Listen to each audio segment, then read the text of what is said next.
menjadi sepi. Coba bayangkan, berapa miliar penduduk Cina itu. Sehari-hari kegiatan itu luar biasa, ya. Menjadi sepi. Ya, nggak ada orang yang berani keluar. Nah, ya. Baik.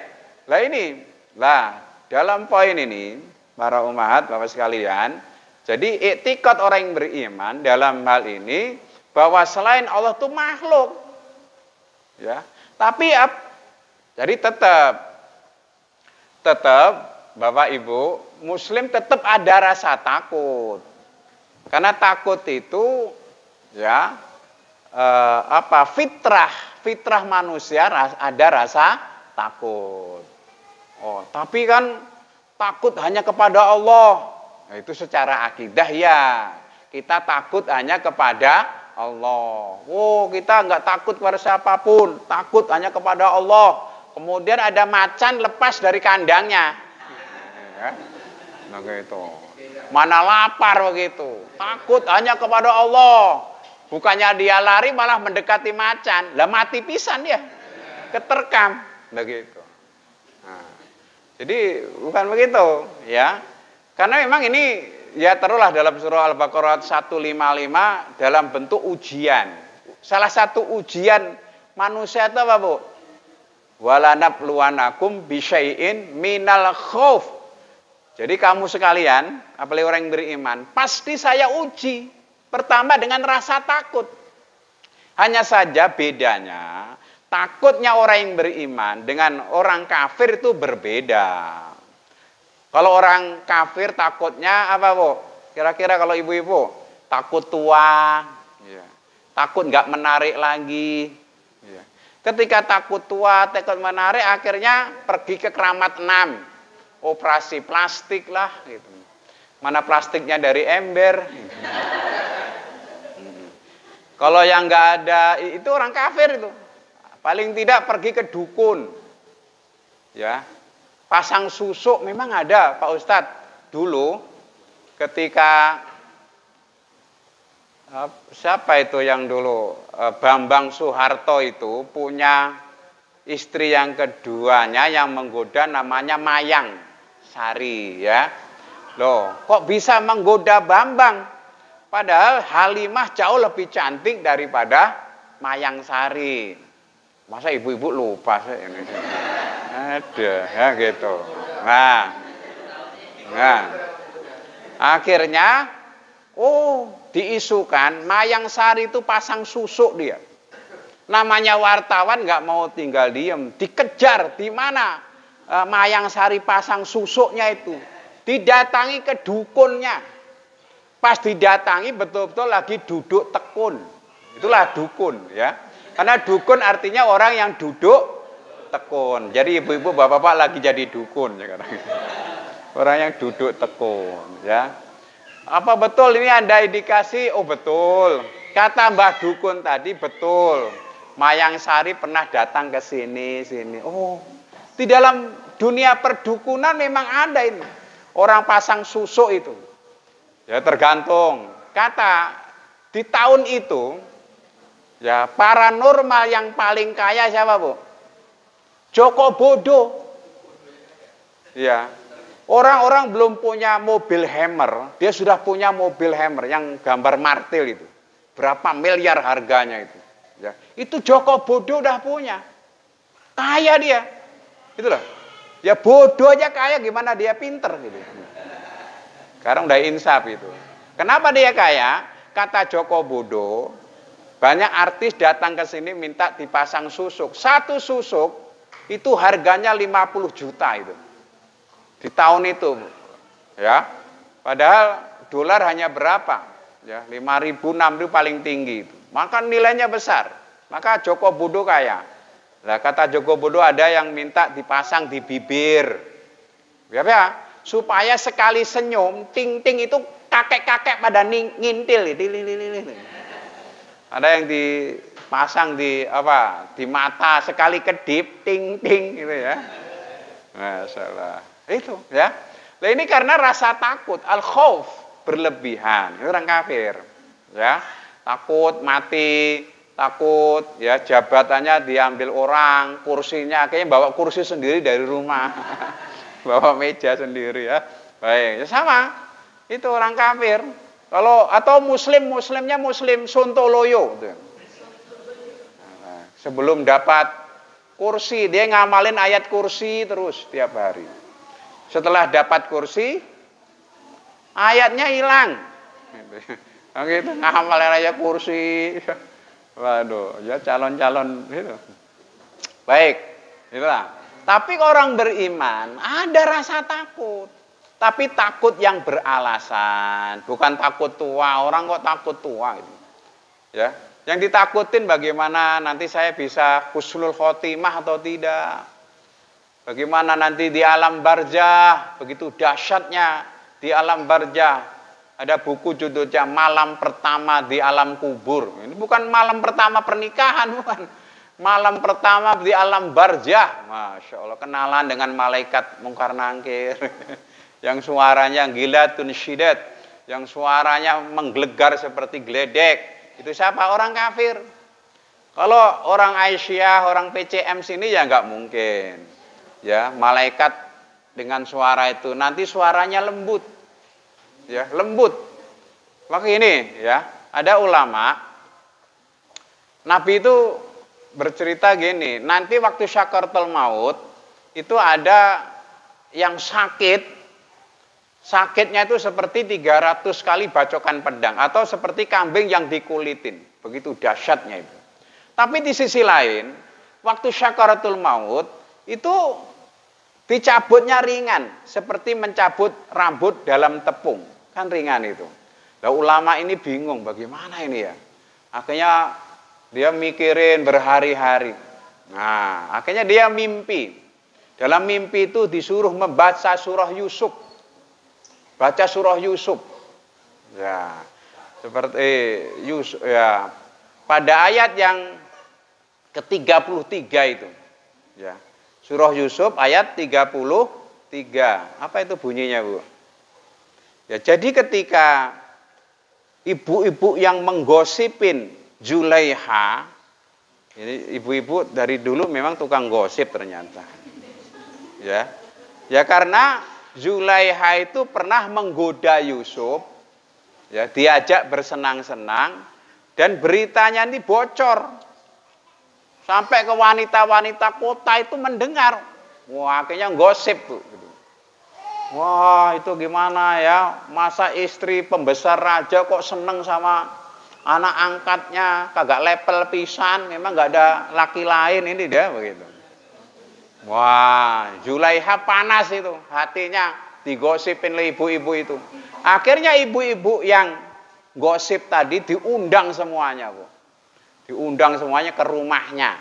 Nah, ke rumahnya yang lebar itu dibagi menjadi dua. Yang sebelah berhadap-hadapan. Ini menghadap ke timur, yang satu menghadap ke barat. Jadi berhadap-hadapan. Tengahnya itu ada jalan 3 meter dikosongkan. Wah, itu ayatnya begitu. Ya. Wa kula wahida minhum masikinan. Setiap wanita tadi diberi pisau yang tajam. Ya, kalau sekarang pisau apa itu? Pisau kartel yang tajam, kena sedikit aja luka itu. Ya. Kemudian juga diberi buah-buahan, ya diberi buah-buahan. Kemudian ibu-ibu tadi diaba-aba, ya semuanya mengulitin buah begitu. Ketika asik mengulitin buah itu, Yusuf suruh keluar oleh Zulaiha, "Sob, kamu keluar sob." Gitu ya. Pokoknya ente keluar. Ya kan dari kecil dirawat sama Zulaiha, manggilnya sob-sob aja begitu. Nah, bukan sur, Yusuf Mansur gitu ya. Nah, ketika ordeng itu dibuka, itu ibu-ibu ngelihat ketampanan Yusuf ini, semuanya ngiler itu. Wah, ya, maka ada banyak ibu-ibu menganjurkan kepada menantunya supaya membaca surah Yusuf ketika menantunya hamil. Ada yang lapor, "Pak Ustadz, mertua saya nyuruh saya ketika hamil apa itu? Baca surah Yusuf." Kenapa? Katanya anaknya biar ganteng kayak Nabi Yusuf. Ini dalam bahasa Arabnya apa, Bu?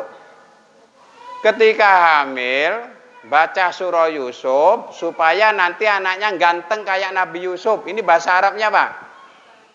Gini, orang hamil naik tiang listrik, bahasa Arabnya apa? Mustahil. Ya, gitu ya. Mustahil gitu. Sama. Gitu. Jadi apa itu? Ya.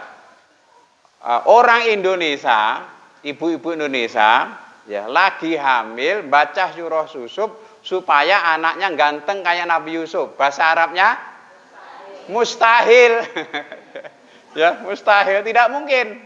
Karena orang tertampan di dunia ini adalah Nabi Yusuf. Ya, paling nanti kalau lahir ya kayak bapaknya, metakil. Ya. Kalau hitam ya takil begitu. Akhirnya menyesal ibu itu. Menyesal saya ya.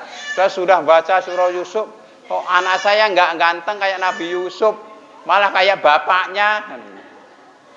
Ya, kalau ganteng malah orang curiga nanti, Bu. Baik. Ya. Lah ketika orang-orang ibu-ibu lagi asik ya mengupas buah tadi, mangga kalau mungkin kira-kira itu, Yusuf suruh keluar. Ya. Ketika itu tangannya keiris, ya, dia tidak terasa. Wa qata'na aydiyahunna. Tangannya teriris oleh pisau yang tajam tadi nggak terasa, Bu. Ya, mereka mengatakan fakuna hasalillah mahada basyaran in hada ila malakun karim. Ini bukan manusia, ini malaikat. Begitu tampannya melihat Yusuf itu. Karena memang sepertiga ketampanan dunia ini oleh Allah diberikan kepada Nabi Adam. Terus sepertiga lagi oleh Allah diberikan kepada Nabi Yusuf alaihissalam. Yang sepertiga lagi dibagi bapak-bapak seluruh dunia. Nah, maka Indonesia dapatnya ya begini Indonesia. Yang hidungnya mancung ke dalam. Ya, jangan. Sama ibu-ibu. Ibu-ibu itu sepertiga kecantikan dunia. Itu oleh Allah diberikan kepada Siti Hawa. Terus sepertiga lagi ya kecantikan dunia ini oleh Allah diberikan kepada Siti Sarah, Sayyidah Sarah, istrinya Nabiullah Ibrahim alaihissalam, istri yang pertama, Bu, gitu ya. Nanti ada istri kedua soalnya. Siapa namanya? Siti Hajar. Jadi lebih cantik Sarah sepertiga. Lah yang sepertiga lagi dibagi ibu-ibu seluruh dunia. Gitu ya. Berapa miliar jumlah ibu-ibu itu? Maka jangan merasa dirinya paling cantik. Ya. Ini bercermin di depan kaca, saya dong orang yang paling cantik di RT sini, pret gitu. Baik, kembali ke apa tadi? Pokok persoalan, ya. Ya memang itulah. Jadi nanti di alam ketika syakaratul maut persis seperti tadi ibu-ibu yang memotong tangannya tadi. Kok nggak terasa? Ya. Ketika Yusuf sudah jauh belok dan baru terasa pedih. Kemana rasa ini? Nah, maka wajar Asiyah itu istrinya bukan Aisyah, Asiyah Fir'aun. Lihat nanti surah 66 ayat 10-11. Ketika disiksa, Bu, disiksa oleh Fir'aun. Jadi ada tiang namanya tiang kematian. Jadi orang tuh takut melihat tiang di tengah-tengah alun-alun di kerajaan Fir'aun itu ada tiang. Pokoknya Badr diikat di tiang itu, tengah terik matahari. Termasuk istrinya sendiri, Bu, itu diikat ke tiang itu. Hari pertama lemes, kedua lemes, mulai lemes, didatangin oleh Fir'aun. Sayangku, cintaku, sayang dia. Udahlah akui saya ini Tuhanmu, saya Tuhan yang paling tinggi, ya. Nanti saya lepasian, saya ini sayang padamu, wah gitu. Tapi Asiyah tidak. Tuhan saya adalah Tuhannya Nabi Musa, Allah SWT. Dilanjutkan lagi, Diikat. Terakhir bukan sekedar diikat, dicambuk dia. Dipukulin terus, ya. Ketika mau mati, dalam bahasa hadisnya syakaratul maut, bahasa Qur'annya, dia tersenyum. Loh, kok malah tersenyum? Nah, ternyata dia melihat rumahnya di surga, gitu loh ya. Jadi dia nggak merasa ketika ruhnya dicabut itu sama. Jadi ketika ibu-ibu tadi tangannya keiris itu nggak terasa karena melihat keindahan wajah Yusuf. Orang beriman juga begitu. Jadi ketika meninggal itu namanya syakaratul maut diperlihatkan surga sehingga nggak terasa. Lain dengan Fir'aun, surah 7 ayat 40, diperlihatkan neraka dia siang dan malam itu. Apalagi waktu syakaratul maut, tempatmu di sini nih nanti ya, tempatmu di sini. Dia udah ketakutan, ya, udah merasakan sakit yang luar biasa. Meskipun belum dimasukkan, tapi sudah merasakan kesakitan tadi. Baik, lanjut sedikit, kembali ke sebab virus corona. Nah, sebab yang utama karena kesombongan tadi. Ya, Fir'aun ditenggelamkan karena sombong. Ya, sombong. Ada kaumnya Nabi Syu'aib, namanya kaum Aikah. Jadi pertama Madian, kemudian Syu'aib pindah ke Aikah. Syu'aib itu, Nabiullah Syu'aib adalah mertuanya Nabi siapa, Bu? Nabi Musa alaihissalam. Jadi Nabi Musa itu waktu di Mesir itu bersama Fir'aun. Dari kecil, dari bayi, serumah sama Fir'aun. Karena dia nempeleng orang.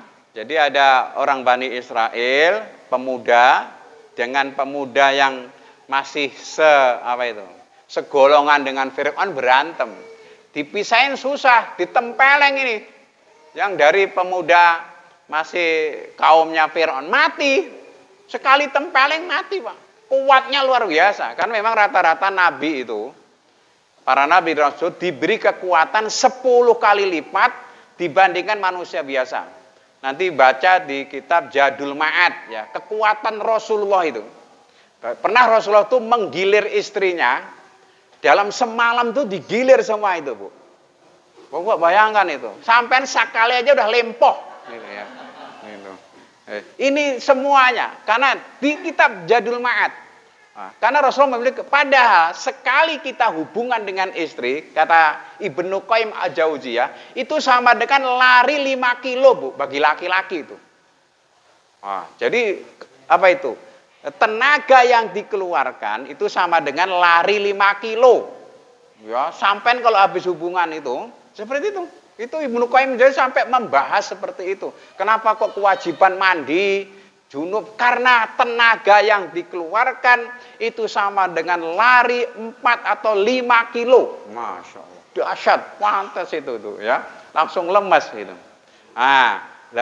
Rasulullah itu pernah menggilir istrinya itu. Semua istri digilir itu. Dalam semalam itu. Kekuatannya, ya, kata Ibnu Qayyim dalam kitab Zadul Ma'ad itu melebihi manusia biasa. Ya kalau manusia biasa modar pisan menggilir itu ya. Mati ya, baik. Terima. Ya, baik. Tapi betul ini dalam kitab secara khusus Ibnu Qayyim membahas itu. Luar biasa itu ya. Baik. Lah sebab utama tadi ya situ. Lah ada kaumnya Nabi Syu'aib alaihissalam namanya Aikah. Diabadikan dalam surah 26. Ya, lihat, Bu, surah 26. Nanti pada ayat yang 176, kadzdzaba ashabul aikah mursalin. Jadi kaum Aikah itu mendustakan utusan Allah. Ini rasulnya namanya Syu'aib tadi. Jadi Syu'aib itu mertuanya Nabi Musa. Jadi ketika Musa itu lari sampai ke Madian, ketemu putrinya Nabi Syu'aib. 2 putrinya itu cantik-cantik. Ya, 300 kali lebih cantik daripada Syahrini, Bu. Cantik banget. Ya. lehernya itu Pak putih, yo, kayak kaca. Kalau minum teh botol itu sampai kelihatan, yo. Glek itu saking beningnya itu.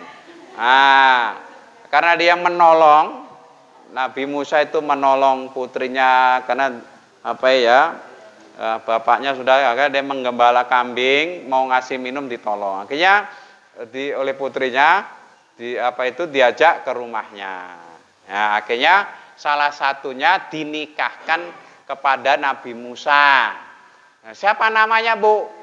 Yang wanita yang dinikahi Nabi Musa setelah nikah namanya Ibu Musa namanya. Ya, gitu ya. Gitu ya. Atau Nyonya Musa kan begitu. Kalau nama sebenarnya ya nggak tahu. Kenapa? Karena waktu nikahnya nggak diundang sampean. Kalau diundang ya ada surat undangannya, menikah Musa bin ini sama ini ya gitu. Nggak ada, ya baik.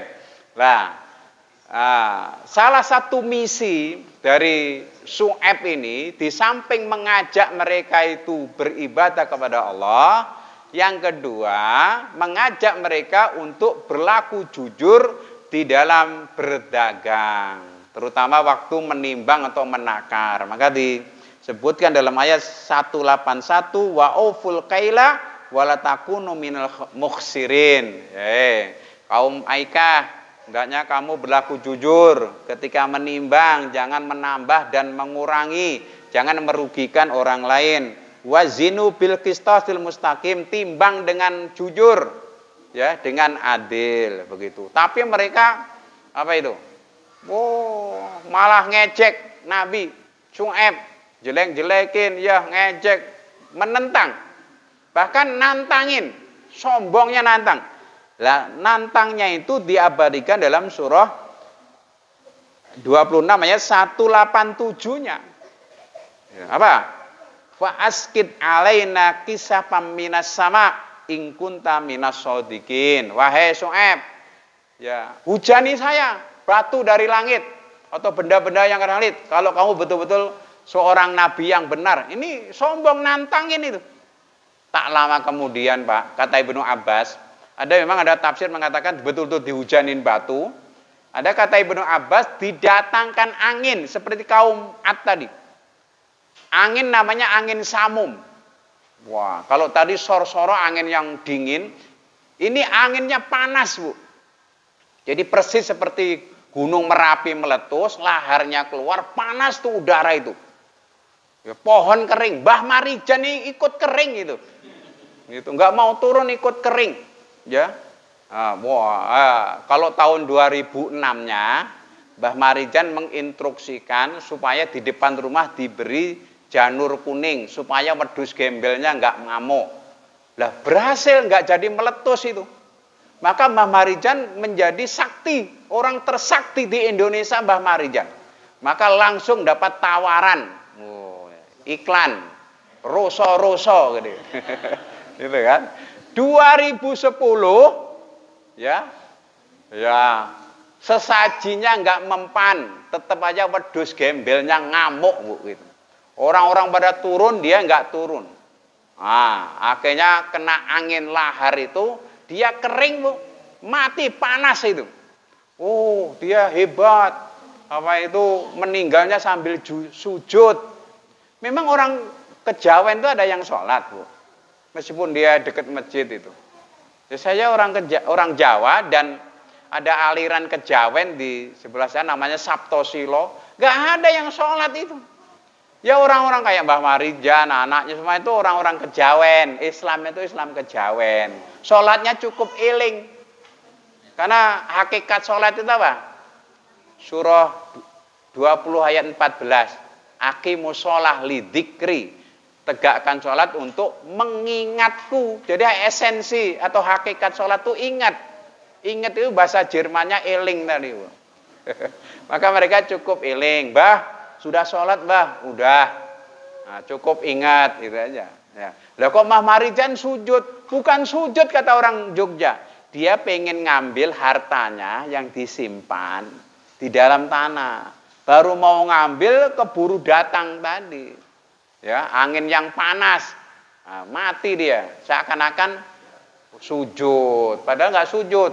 Kata orang Jogja, tapi mengambil hartanya yang disimpan di dalam tanah. Karena sejak tahun 2006 sampai 2010 itu bayarannya berapa itu?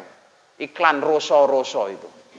Extra-jos itu besar Pak begitu, ya. Dengan gara-gara Mbah Marijan akhirnya laris kan. Orang beli Extra-jos itu. Baik. Allah alam bisawab, ya. Lah itu. Akhirnya Allah datangkan angin namanya angin samum. Angin yang panas. Ya, ketika angin itu menimpa kaum Aikah, semuanya pada kering, Bu. Nah, dicatat surah berapa tadi? Ya. 31 33. Baik, ya, gitu. Akhirnya pada kering semua. Baik. Sama. Ya.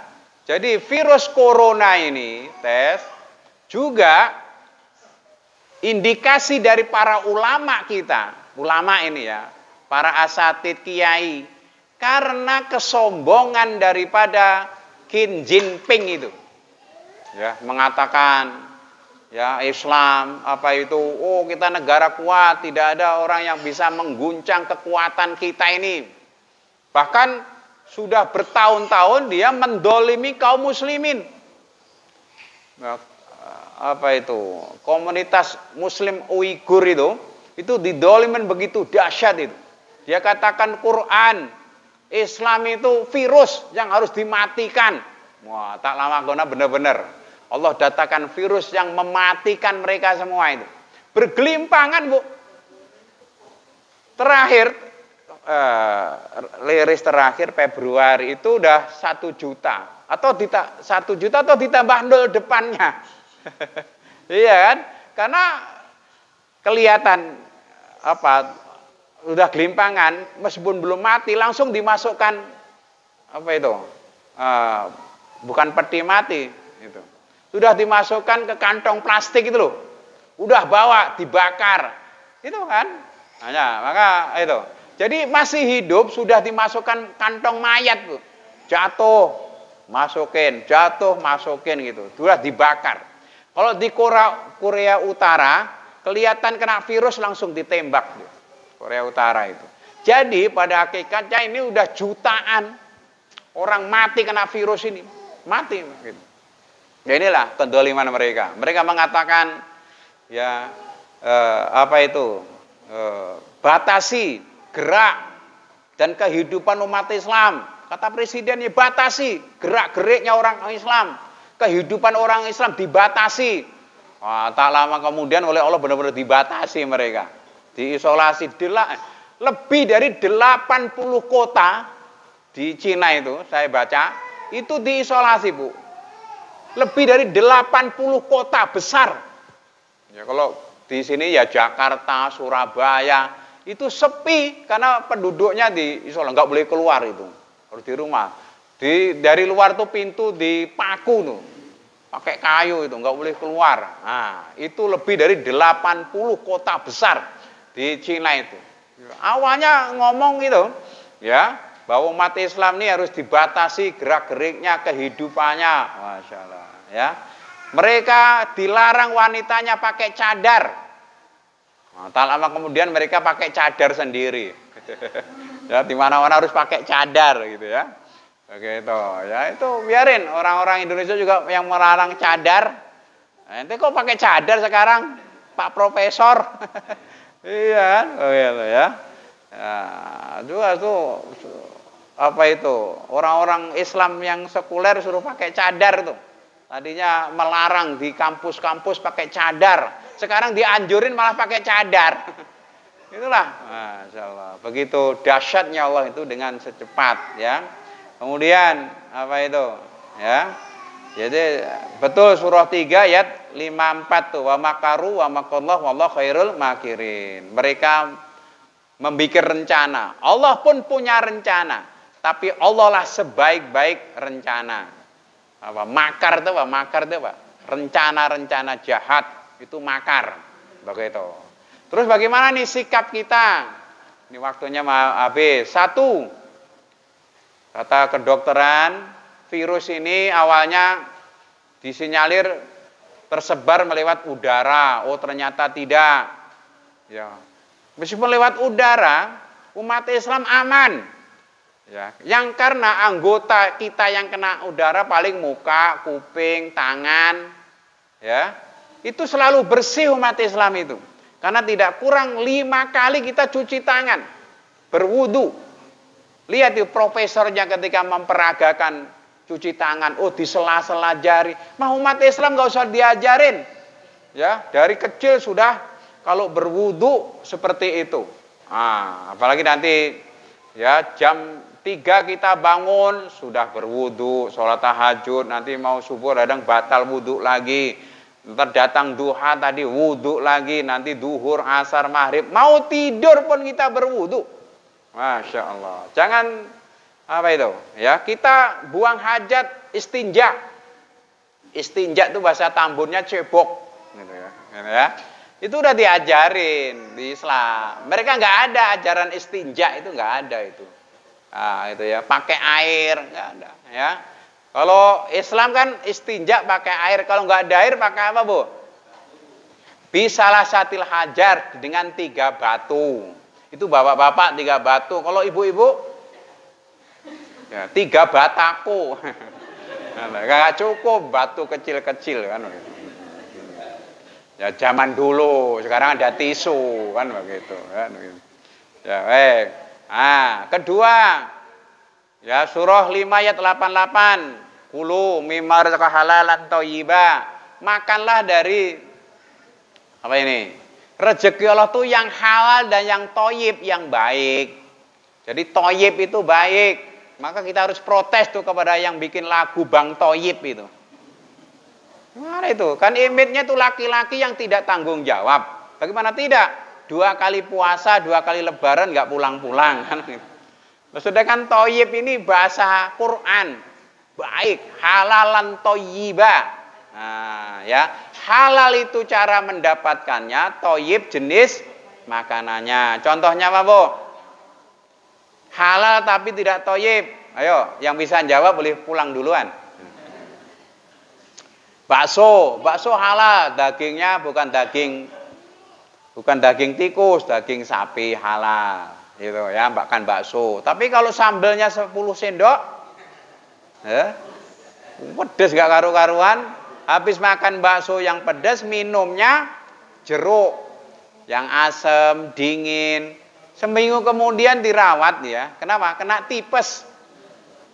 Lambungnya luka, sariawan. Kenapa? Makanannya tidak thayyib, halal tapi tidak thayyib. Maka Quran, ya, surah 5 ayat 8, makanlah yang halal dan baik. Ya, halalan thayyibah. Begitu. Maka Allah melarang. Surah 5 ayat 3. Apa bunyinya, Bu? Hurimat alaikumul maitata. Pertama, Allah haramkan kepada kamu bangkai. Kalau sudah bangkai, udah dibuang. Ini ayam mati dikumpul.